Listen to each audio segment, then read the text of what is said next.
4 నూతన సంవత్సర శుభాకాంక్షలతో సంక్రాంతి శుభాకాంక్షలతో మనం ముందుకెళ్తున్నాము. 4.5 సంవత్సరం నరకయాతన అనుభవించి ముఖ్యమంత్రి జగన్మోహన్ రెడ్డి ఇంత మూర్ఖుడు పరిపాలన చేతగాక పిల్లలకైతే కంసమామ అంటే ఎట్లా అంటాడో జగన్మామ కంసమామ అనేది చేశాడు. అలాంటి పరిపాలన వద్దు. ఎందరో రాక్షసులు పోయారు కాబట్టి వాళ్ళ కోవలను వాడే ఇప్పుడు చల్లని పరిపాలనతో చంద్రబాబు నాయుడు ముఖ్యమంత్రిగా ఈ 2024 వస్తే ప్రజలంతా బాగుంటారని వాళ్ళందరి కోసం మనమంతా పాటుపడతామని చంద్రబాబు నాయుడు గెలిపిస్తామని ప్రజలందరినీ కోరుకుంటున్నాను. హనుమంతరావు చౌదరి, జిల్లా సాంస్కృతిక విభాగం అధ్యక్షుడు. అందరికీ నమస్కారం. ముందుగా బిగ్ టీవీ వారి తరపున నూతన సంవత్సర శుభాకాంక్షలు.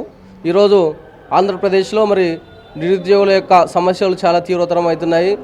జాబ్ క్యాలెండర్ ప్రతి సంవత్సరం మొదటిలోనే జనవరి 1వ తారీఖే జాబ్ క్యాలెండర్ ప్రకటిస్తానని చెప్పినటువంటి ఈ రాష్ట్ర ముఖ్యమంత్రి జగన్మోహన్ రెడ్డి గారు నిరుద్యోగుల పట్ల చాలా విచక్షణ కోల్పోయి ఈరోజు ఒక్క జాబ్ కూడా వదలేని పరిస్థితి ఈరోజు రాష్ట్రంలో ఏర్పడింది. ఈరోజు వేలాది మంది నిరుద్యోగులు చాలా చోట్ల ఆత్మహత్యలు చేసుకున్న దుస్థితి కూడా చాలా చోట్ల ఉంది.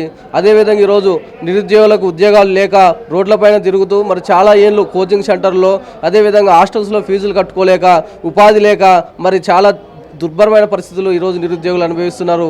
ఈ విధంగా ఉంటే రాష్ట్ర ప్రభుత్వం నిరుద్యోగుల పట్ల ఈ విధంగా చిన్న చూపు చూడడం వల్ల రాష్ట్రంలో ఉన్నటువంటి నిరుద్యోగులు తీవ్ర అసహనంతో ఉన్నారు. రాబోయే కాలంలో ఈ రాష్ట్ర ప్రభుత్వాన్ని ఖచ్చితంగా ఓడించడానికి సిద్ధంగా నిరుద్యోగులందరూ కూడా ఐక్యంగా ఉన్నారని చెప్పి సందర్భంగా తెలియజేస్తున్నాను. రామకృష్ణ, బీసీ విద్యార్థి యువజన సంఘం జాతీయ కార్యదర్శి.